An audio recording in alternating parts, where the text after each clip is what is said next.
Municipal ఎన్నికల చివరి రోజు నామినేషన్లు కొనసాగుతున్నాయి. బీజేపీ పార్టీకి సంబంధించి ఎంతమందికి టికెట్లు ఇచ్చారు, వారి బీఫామ్ల పరిస్థితులు ఏంటి?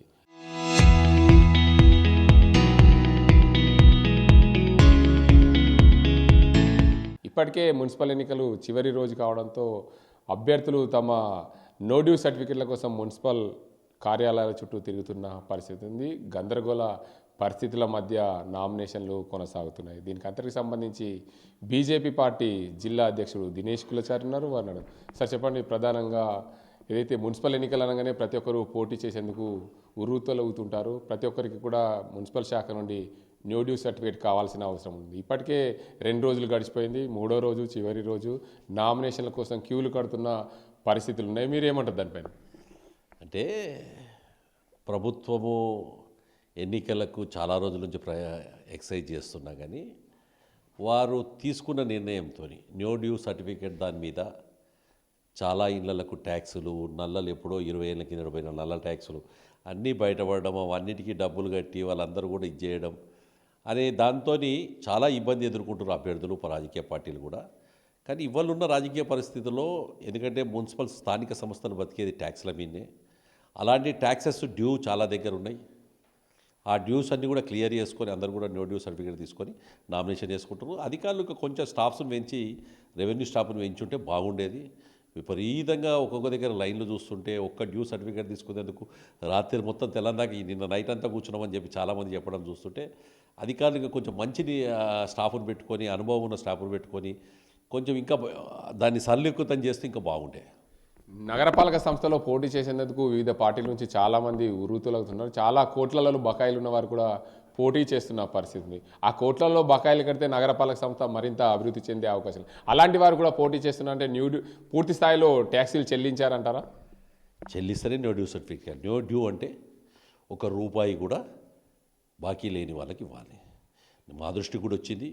యంత్రాంగానికి నిన్ననే ఉత్తరం రాశాం, కాళ్ళు మాట్లాడాం, వాళ్ళతో రిసీవింగ్ తీసుకున్నాం. రేపొద్దున స్క్రూటినీలో ఉంటుంది కదా, అప్పుడు అడుగుతాము. నో డ్యూ సర్టిఫికేట్ కేవలం గరీబోడికైనా, పైసలు ఉన్నోడికా, లేకపోతే అధికార పార్టీకా ఏందనేది రేపొద్దున క్లియర్గా తెలుస్తుంది. అది మేము కూడా స్పష్టం చెప్పినాం. 8 కోట్ల చిల్లర నో డ్యూ ఉందట ఒక్కొక్కలకు.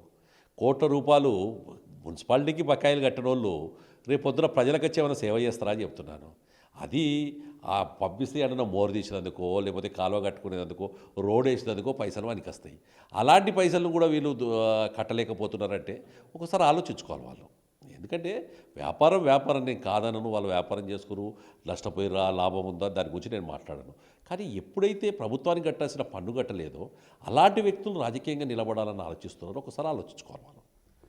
ప్రధానంగా బీజేపీ పార్టీ నుంచి చూసుకోవచ్చు, ఇప్పటికే నగరపాలక సంస్థ ఇందూర్ నగరపాలక సంస్థను ఖచ్చితంగా కైవసం చేసుకోమని చెప్పి బీజేపీ ప్రయత్నం చేస్తుంది. అటు కాంగ్రెస్ పార్టీ కూడా నిజామాబాద్ కార్పొరేషన్ ఎలాగైనా జెండా ఎగరేస్తామని చెప్తుంది.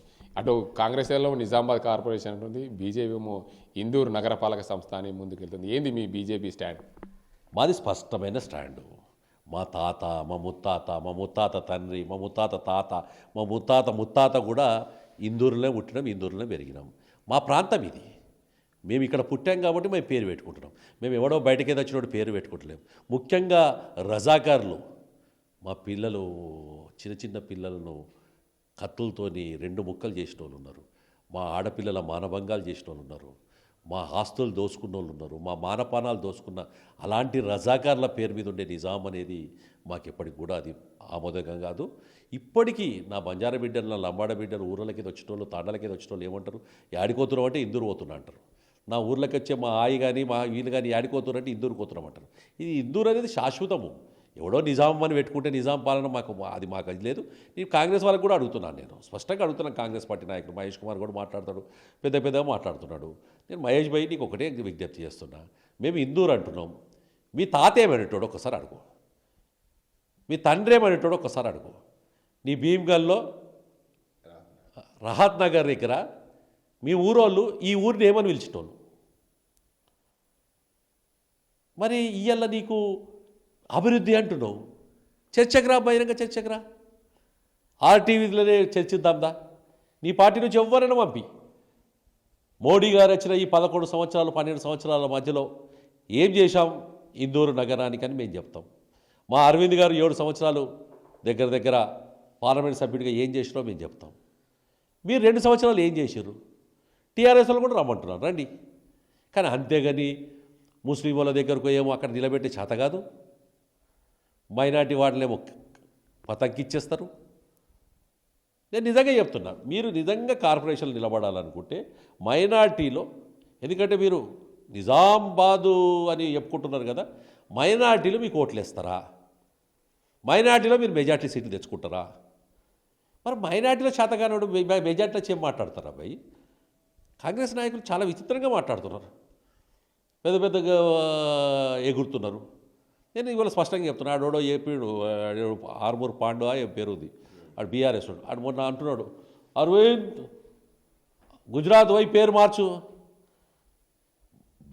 ముంబై పేరు ముంబై అని మార్చినాం, బాంబై చెన్నైది మార్చినాం. ఈ దేశంలో ఎన్నో నగరాల పేర్లు ఇలా భారతీయ జనతా పార్టీ మార్చుకుంటూ వస్తుంది. డెఫినెట్ తెలంగాణలో వచ్చిన రోజు భాగ్యనగరం పేరు మారుస్తాం, ఇందూరు అయితే కార్పొరేషన్ కాగానే మారుస్తాం. ఇలా ప్రతి ఇంటి మీద ఇందూరు ఉంది. మేము మార్చుడు కాదు, మన ఇందూరు మన మేయర్ అని ప్రతి ఇంటి మీద, ప్రతి గడప మీద, ప్రతి గోడ మీద ఉంది, ప్రతి ఉదయ ఓటర్లలో ఉంది ఇందూరు అనేది. వీళ్ళకి టీఆర్ఎస్ వాడికి కాంగ్రెస్ చూసుకొని ఆ 1,00,000 ఓట్లు ఉన్నాయి, 1,00,000 ఓట్లు ఉన్నాయి, కాంగ్రెస్ తురుకో మీకు వడైరా పోయి రేపు పొద్దున చెప్తున్నారు, రేపు పొద్దున ఇక్కడ ఎంఐఎమే నిలబడుతుంది, మీకు నిలబడే ఛాన్స్ కూడా లేదు. కాబట్టి నేను కాంగ్రెస్ టీఆర్ఎస్ నాకు విజ్ఞప్తి చేస్తున్నా, స్పష్టంగా కూడా ప్రజలు, ముఖ్యంగా ఇందూరు ప్రజలు భారతీయ జనతా పార్టీ పక్షాన ఉన్నారు. రేపు 11వ తారీఖు నాడు పోలింగ్లో పెద్ద ఎత్తున పాల్గొంటారు. ఇలా ఏ రోడ్డు చూడు కాషాయ కండవలతో నిండిపోయింది. ఏడవేరు ర్యాలీలు, మీ ర్యాలీలు ఆడిపోయినాయి, మీ పబ్లిక్ ఆడిపోయారు, బీఆర్ఎస్ నాయకులు ఎంతమంది వచ్చారు. నిన్న కాంగ్రెస్ పార్టీది ఏదో అప్లికేషన్ పెట్టుకున్న ఫామ్ చూశాను, బీజేపీ టికెట్ రాకపోతే నీకు ఇస్తాం రా అని చెప్పి రాత్రి 2:30కు ఫోన్లు చేస్తున్నారు, టికెట్ రాకుంటే. అంటే ఏం ఆశ ఉంది కాంగ్రెస్ పార్టీ? అధికారం ఉండి టీఆర్ఎస్ పార్టీలో 10 సంవత్సరాలు దోసుకున్న వాళ్ళంతా కాంగ్రెస్లో చేరారు. చేరినాక ఇవాళ మీకు క్యాండిడేట్ దొరకలేరు. మా దగ్గరేమో వ్యాపారస్తులు, లేకపోతే అభివృద్ధి కాకిచ్చే వాళ్ళు పెద్ద ఎత్తున మా దగ్గర జాయిన్ అవుతున్నారు. కాలనీలలో మంచి పేరున్నారు, సొసైటీ వాళ్ళు, వీళ్ళు జాయిన్ అవుతున్నారు. ఎక్కడో మంచి బిజినెస్ మ్యాన్స్ కొత్త కొత్త వాళ్ళు వచ్చి కూడా జాయిన్ అవుతున్నారు. ఇది సేవ చేద్దామని దృక్పథంతో ఇక్కడ జాయిన్ అవుతుంటే మీ దగ్గర ఏం చేస్తారో ఒకసారి ఆలోచించు. ప్రధానంగా మీ కాన్సెప్ట్ మన ఇందూరు మన మేయర్ అనే కాన్సెప్ట్ మీద ప్రతి గోడ మీద రాపించి, అదేనా మీ కాన్సెప్ట్ బీజేపీ? 100% బీజేపీది అదే. మన ఇందూరు మన మేయర్ అడుగుతున్నాం మేము వేరేది అంటలేం. మన ఇందూరు కాదా? నేను ఇందూరు ప్రజలను అడుగుతున్నా, మనది కాదా ఇందూరు? మన నిజామాబాదా, లేకపోతే ఇంకో హలాబాదా, ఇంకో అహ్మదాబాద్ పెట్టుకుందామా? ఏం పెట్టుకుందాం చెప్పురి. ఇవాళ నేను ముబారక్ నగర్ అని పేరున్న గ్రామస్తులకు ఇది చెప్తున్నా, వాళ్ళు ఛత్రపతి నగర్ అని మార్చుకున్నారు. ఎవరు పెట్టలే కదా, మేమైతే అనలే కదా నినాదం. ప్రతి ఇంటి మీద మేము ఎట్లయితే మన ఇందూరు మనది మేయర్ అని చెప్పి అభిమానులు అందరూ రాసుకుంటున్నారో, వాళ్ళు కూడా అట్లా తయారు చేసుకొని ఛత్రపతి నగర్ అని పెట్టుకుంటున్నారు. ఇలా స్పష్టంగా ప్రజల్లో మార్పు వచ్చింది. అది చూసి ఓర్వలేకనే కాంగ్రెస్ పార్టీ రకరకాలుగా తెచ్చి ఉత్తమ్ కుమార్ రెడ్డిని పెట్టి, ఇరిగేషన్ శాఖలో ఏమైనా డబ్బులు ఉంటే అవి తెచ్చి ఈడ పెట్టిరు. నేను చెప్తున్నా ఇందూరు ప్రజలకు, కాంగ్రెస్ వాడు 2 ఏళ్లలో దోసుకున్నది బాగా దోసుకున్నాడు, వాళ్ళ దగ్గర పైసలు ఉన్నాయి, వాళ్ళు ఇస్తే తీసుకోర్రి. కానీ మన ఇందూరు మనం వేసుకుందాం ఓటు, భారతీయ జనతా పార్టీకి వేసుకుందాం. ఇప్పటికి మీ అభ్యర్థులందరికీ బీఫామ్లు ఇచ్చారా? అభ్యర్థులు నామినేషన్లు అయితే ఈరోజు చివరి రోజు, బీఫామ్ల పరిస్థితి ఏంది? మీ దగ్గర మీ పార్టీలో 4 నుంచి 5 వరకు పోటీలో ఉన్న పరిస్థితి ఉంది. అప్పుడు బీఫామ్లు ఇవ్వకుండా గందరగోళ పరిస్థితి ఏర్పడే అవకాశాలు ఉన్నాయి కదా? భారతీయ జనతా పార్టీ చాలా స్పష్టమైన పార్టీ, రాజకీయ పార్టీ. మా దగ్గర మొన్నటిదాకా 28 మంది కార్పొరేటర్లు దాకా ఉన్నాయి. వారందరినీ కూడా పార్టీ పిలుచుకుంది. ఎవరికి ఎక్కడ రిజర్వేషన్ వచ్చింది, ఎక్కడ రిజర్వేషన్ రాలేదు చూసింది. మా దగ్గర సుమారు 600-700 మంది అప్లికేషన్లు పెట్టుకున్నారు. వారందరికీ పర్సనల్ డాటా కలెక్ట్ చేసుకున్నాం. సర్వే అందులోకి టాప్ 5 తీసుకున్నాం, టాప్ 5 సర్వే చేయించాం. అందులోకి టాప్ 3 సర్వేలో వచ్చిన టాప్ 3 సర్వే తీసి ఈరోజు రాష్ట్ర పార్టీకి నిన్ననే పంపించడం జరిగింది. మా వీఫాఫ్స్ అన్నీ కూడా మా రామచంద్రరావు గారు పంపిస్తారు. రామచంద్రరావు గారికి లిస్టు పంపించాం. కుల సమీకరణాలు, సామాజిక సమీకరణలతో పాటు అభ్యర్థుల గుణగణాలు, అభ్యర్థి యొక్క విజయావకాశాలు, ఇవన్నీ కూడా వేసి మా టీం ఇక్కడ ఉంది. ధరంపురి అరవింద్ గారు ఉన్నారు, ధన్పాల్ సూర్యనారాయణ గారు ఉన్నారు, ఎన్వీఎస్ఎస్ ప్రభాకర్ ఎక్స్ఎమ్మెల్యే గారు ఉన్నారు, కాంతారావు గారు జిల్లా ఇన్ఛార్జ్ ఉన్నారు, వారితో పాటు మా పల్లె గంగారెడ్డి గారు ఉన్నారు. ఇంకా సీనియర్ మోస్ట్ నాయకులు అందరినీ కూడా కన్సల్ట్ చేసుకొని, రాకేష్ రెడ్డి గారు మిగతా వాళ్ళందరితో కూడా కన్సల్ట్ చేసుకొని అందరం కూడా ఒక తాటి మీద మాట్లాడుకుంటూ గెలిపే ధ్యేయంగా, ఎందుకంటే ప్రజల యొక్క ఆకాంక్ష ప్రజల మనోభావాలు లాస్ట్ టైమే ఒక 2 సీట్లతో ఇదైంది. కాబట్టి ఈసారి కాంప్రమైజ్ అవుతలేము. స్నేహితులు దగ్గరున్న వాళ్ళకు కూడా సీటు రాకున్నా, ఎంబట కార్లో తిరుగుతున్న వాళ్ళకు కూడా సీటు రాకున్నా ఒకే నినాదంతో పోతున్నాం. ఎంపీ గారు కానీ, ఎమ్మెల్యే గారు కానీ, నేను కానీ, అందరం కానీ నినాదం ఏంది? మన ఊరు, మన ఇందూరు, మన మేయర్ కావాలని చెప్పి.